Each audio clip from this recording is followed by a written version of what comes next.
दोस्तों, हम आपके लिए अब तक 30 से ज़्यादा कहानियां ला चुके हैं, लेकिन हम पहली बार आपसे गुजारिश करना चाहते हैं। अगर आप कमज़ोर दिल वाले हैं, तो ये वीडियो ना देखें। जी हाँ, आपने सही सुना, क्योंकि यह कहानी ही ऐसी है कि पूरी कहानी जानने के बाद आप अपनी भावनाओं पर काबू नहीं रख सकेंगे। इस कहानी से दर्द आपको भी होगा। यह कहानी है सानिया शेख नाम की एक लड़की की। 2021 की इस घटना ने मुंबई को हिलाकर रख दिया था। इस घटना को इतनी क्रूरता और परफेक्ट प्लानिंग के साथ अंजाम दिया गया था कि पुलिस को भी इस केस को सॉल्व करने में 14 महीने लग गए थे। तो आखिर इस केस की पूरी कहानी क्या है? सानिया शेख के साथ क्या कुछ हुआ था? और पुलिस ने इस केस को कैसे सॉल्व किया? चलिए जानते हैं सब कुछ सिलसिलेवार तरीके से। इस वीडियो में सबसे चौंकाने वाली बात इस घटना के पीछे का मोटिव था।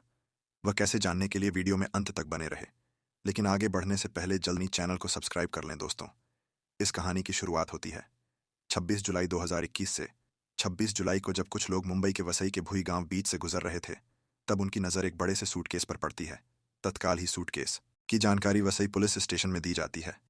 तुरंत मौके पर पहुंचकर पुलिस सूटकेस को बरामद करती है। सूटकेस के अंदर से पुलिस वालों को एक महिला की हेडलेस बॉडी मिलती है। डेड बॉडी काफ़ी हद तक डिकम्पोज्ड भी हो चुकी थी। चूंकि लाश का सर गायब था, इसलिए पुलिस वाले शव की पहचान नहीं कर पाते हैं। डेड बॉडी के पास कोई दूसरे ऐसे सबूत भी नहीं मिलते हैं जिससे कि बॉडी की पहचान हो सके। फिर भी पुलिस वाले हेडले बॉडी की तस्वीर लेकर आसपास के सभी थानों में भेज देते हैं, लेकिन कहीं से भी पुलिस वालों को कोई क्लू नहीं मिलता है। पहचान न होने के का अंतिम संस्कार करवा दिया जाता है। हालांकि भविष्य में जांच के उद्देश्य से लाश के डीएनए सैंपल सुरक्षित रख लिए जाते हैं। वसई पुलिस कहीं से भी इस मामले में डील बरतने के लिए तैयार नहीं थी, इसलिए तत्काल ही इस केस की जांच के लिए 4 अलग अलग टीमें बनाई जाती हैं।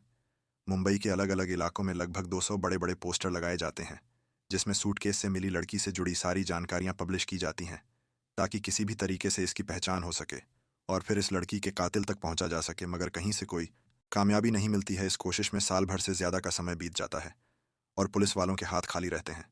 लेकिन कहते हैं ना कि अगर आप ईमानदारी से कोई कोशिश करते हैं तो कामयाबी एक दिन ज़रूर मिल ही जाएगी। ऐसा ही कुछ वसई पुलिस के साथ भी होता है। सूटकेस मिले 13 महीने से अधिक का समय हो चुका था। 29 अगस्त 2022 को मुंबई के मुमरा पुलिस स्टेशन में कर्नाटक के बेलगांव से जावेद अली नाम के एक व्यक्ति आते हैं और वह थाने में शिकायत करते हैं कि उनकी भतीजी सानिया शेख पिछले लगभग 1 साल से गायब है। जावेद अली के बयान के मुताबिक सानिया के जन्म के 9 साल के भीतर ही उसके माता पिता का देहांत हो गया था। ये बहुत कम उम्र में अनाथ हो गई थी, इसलिए सानिया को उसके चाचा जावेद अली ने ही अपनी बेटी की तरह पाला था।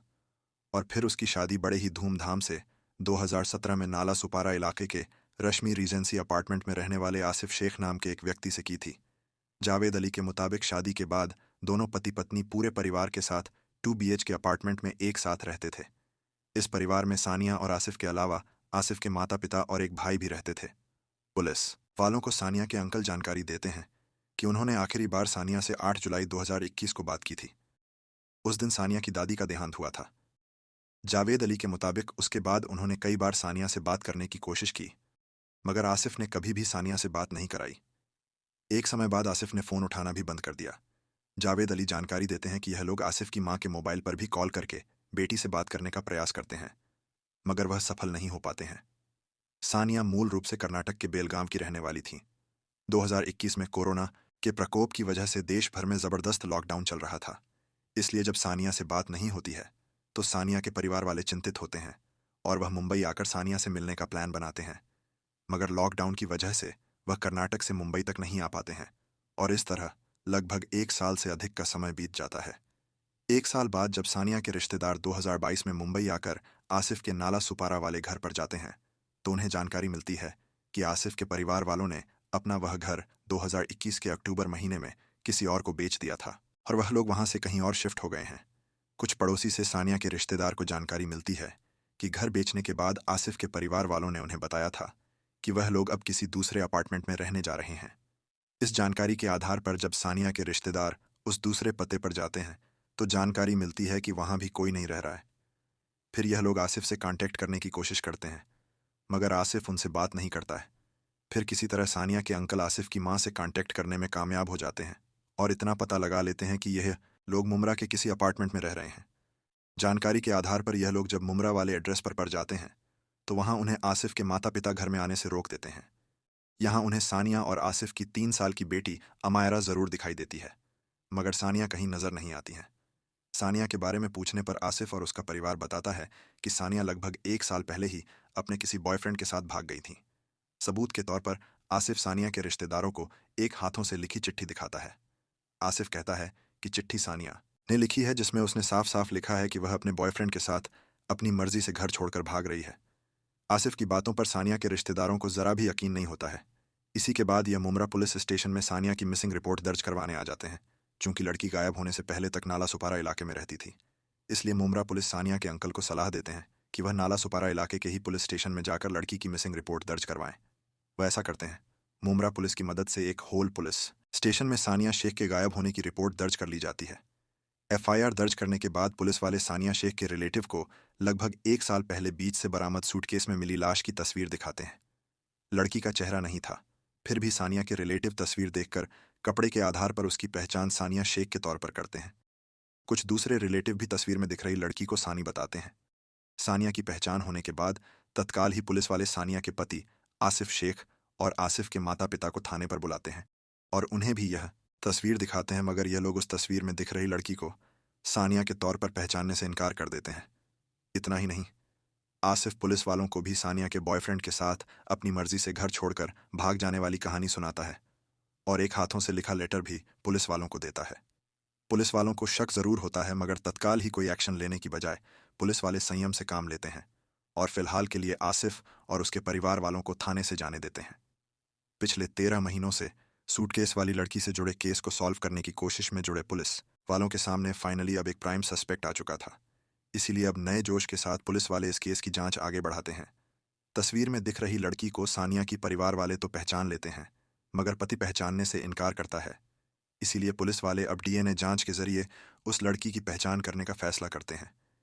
इसलिए पूरी कागजी कार्यवाही पूरी करने के बाद आसिफ का भी डीएनए सैंपल कलेक्ट किया जाता है और फिर आसिफ के डीएनए सैंपल तथा सूटकेस से बरामद की गई लड़की के डीएनए सैंपल का मिलन आसिफ और सानिया की बेटी अमायरा के डीएनए सैंपल से किया जाता है। जब इस जांच की रिपोर्ट आती है तो हर कोई शॉक्ड रह जाता है। आसिफ और सानिया का डीएनए उसकी बेटी अमायरा से मैच करता है। यानी अब इतना साफ हो जाता है कि सूटकेस से बरामद लड़की कोई और नहीं बल्कि सानिया शेख ही थी। इस तरह आसिफ और उसके परिवार वालों का पहला झूठ बेनकाब हो जाता है। डीएनए रिपोर्ट आने के तुरंत बाद ही पुलिस वाले आसिफ को गिरफ्तार कर लेते हैं और अब उससे पूछताछ का सिलसिला शुरू होता है।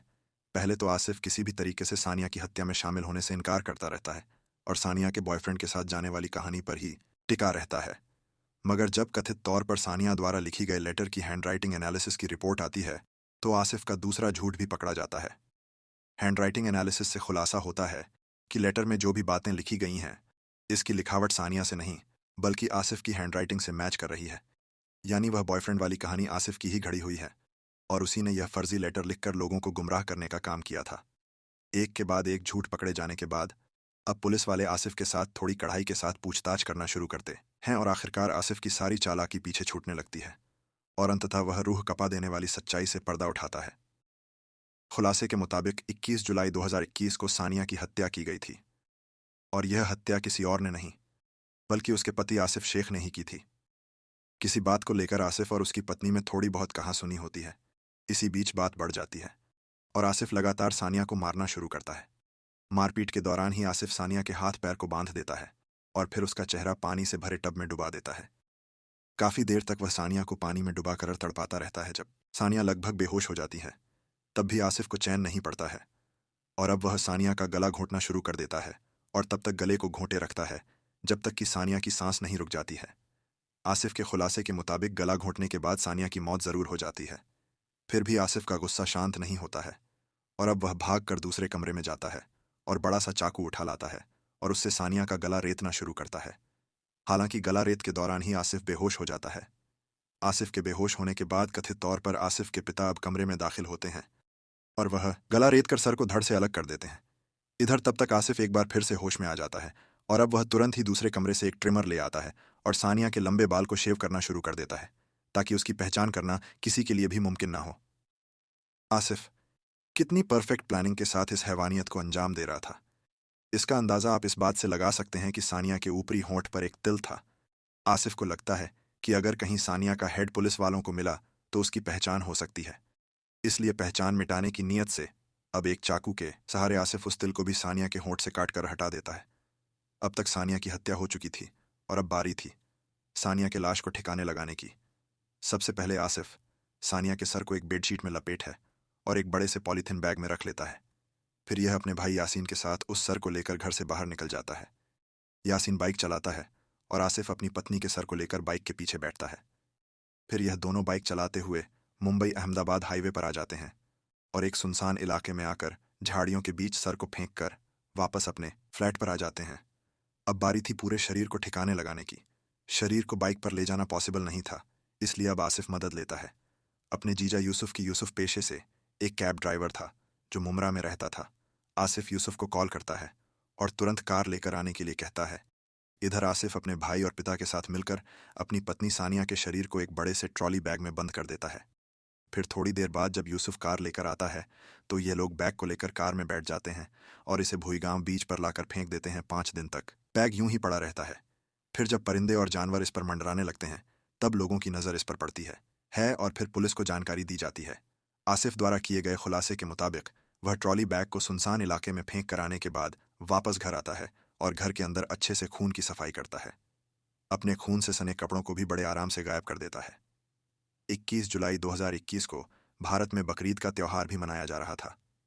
इस रूह कपा देने वाली हत्या को अंजाम देने के बाद बड़े आराम से आसिफ अपने परिवार वालों के साथ बकरी का त्योहार भी मनाता है और दूसरे रिलेटिव्स के यहाँ भी घूमने जाता है। ये लोग इतने कूल बने रहते हैं जैसे कुछ हुआ ही ना हो। आपके जहन में एक सवाल आ रहा होगा कि इस घटना के समय आसिफ और सानिया की बेटी कहाँ थी। तो खुलासे के मुताबिक चूंकि यह एक प्री प्लान केस था, इसलिए पहले ही आसिफ ने अपनी बेटी को त्योहार मनाने के नाम पर यूसुफ की पत्नी के यहाँ यानी आसिफ ने अपनी बेटी को अपनी बहन के यहाँ भेज दिया था। इस डिटेल कबूलनामे से पहले आसिफ ने हत्या की बात जरूर कबूल की थी, मगर तब उसने कहा था कि उसने सानिया की हत्या से लेकर उसके बॉडी को ठिकाने लगाने तक सब कुछ अकेले किया था। आसिफ ने ऐसा अपने परिवार वालों को बचाने की नीयत से कहा था, मगर पुलिस वाले आसिफ की चालाकी पकड़ लेते हैं और फिर कढ़ाई से हुए पूछताछ में परिवार के दूसरे सदस्यों का रोल भी इस केस में सामने आ जाता है। पुलिस को हत्यारा तो मिल चुका था, लेकिन हत्या का मोटिव अब तक नहीं मिला था। इसलिए पुलिस वाले आसिफ से इस हत्या के पीछे की वजह जानने की कोशिश करते हैं तो आसिफ एक बेहद ही हैरान कर देने वाली कहानी सुनाता है। दरअसल आसिफ की एक बहन भी थी जिसकी शादी कई साल पहले यूसुफ से हुई थी। शादी के कई साल बाद भी यूसुफ के घर कोई बच्चा जन्म नहीं लेता है। दूसरी तरफ शादी के 2 साल बाद ही आसिफ और सानिया के घर एक बिटिया का जन्म होता है। बेटी के जन्म के बाद तो परिवार में उत्सव मनाया जाता है, मगर एक समय बाद आसिफ समेत आसिफ के माता पिता सानिया पर दबाव बनाने लगते हैं कि वह अपनी इस नन्ही बच्ची को अपनी ननद यानी आसिफ की बहन को दे दे। सानिया किसी भी हाल में अपनी बच्ची को अपनी नत को देने से मना कर देती है। यहीं से लड़ाई झगड़े की शुरुआत होती है। एक तरफ ससुराल वाले सानिया पर अपनी बच्ची को किसी और को देने का दबाव बनाने लगते हैं तो दूसरी तरफ आसिफ भी अपनी पत्नी को सताना शुरू कर देता है। एक बार तो बात इतनी ज्यादा बढ़ जाती है कि सानिया अपने ससुराल वालों के खिलाफ मामला दर्ज करवाने के लिए स्थानीय पुलिस स्टेशन में भी चली जाती है, मगर फिर किसी तरह दोनों ही पक्ष के परिवार वाले मामले को शांत करवाते हैं और तब समझ बूझकर मामला शांत करवा दिया जाता है। कुछ समय तक शांति रहती है, मगर फिर से सानिया के साथ वही दुर्व्यवहार का दौर शुरू हो जाता है और अंततः इस दुर्व्यवहार का अंत सानिया की दुखद मौत से होता है। पुलिस जांच के दौरान सानिया के रिश्तेदार एक और दावा करते हैं कि आसिफ और उसका का परिवार अक्सर सानिया को पैसों के लिए भी प्रताड़ित किया करता था। दरअसल सानिया के माता पिता सानिया के बचपन में ही गुजर गए थे, मगर उन्होंने अपनी इकलौती बच्ची के लिए 2 बड़े घर और आम का बड़ा सा बगीचा भी छोड़ा था। सानिया के माता पिता के नाम अच्छी खासी जमीन थी जो कि कर्नाटक में थी, जिसकी इकलौती वारिस सानिया ही थी। शादी के बाद जब आसिफ के परिवार वालों को सानिया के पास मौजूद प्रॉपर्टी की जानकारी होती है तो ये लोग सानिया पर दबाव बनाने लगते हैं कि कर्नाटक के बेलगांव जाकर वह सारी प्रॉपर्टी बेचकर पैसे लाकर उन्हें दे, मगर सानिया ऐसा करने के लिए रेडी नहीं होती है। इस कारण भी सानिया को ससुराल में परेशानियों का सामना करना पड़ता है। इस पूरे खुलासे के बाद आसिफ के माता पिता भाई और जीजा को भी गिरफ्तार कर लिया जाता है। सभी को जेल भेज दिया जाता है। वैसे तो सभी गुनहगारों की सजा पर अंतिम फैसला अदालत करेगी, मगर आपके अनुसार इस हैवानियत के लिए आसिफ समेत सभी दोषियों को क्या सजा मिलनी चाहिए? कमेंट बॉक्स में ज़रूर बताएं। अगर आपको हमारी मेहनत पसंद आई हो तो इस वीडियो को लाइक और शेयर ज़रूर करें। अगर आपने अब तक क्राइम डिफाइन को सब्सक्राइब नहीं किया है तो जल्दी से चैनल को सब्सक्राइब कर बेल आइकन ज़रूर दबा लें। क्राइम की दुनिया से जुड़ी ऐसी ही कहानियों के लिए हमारे साथ लगातार जुड़े रहें।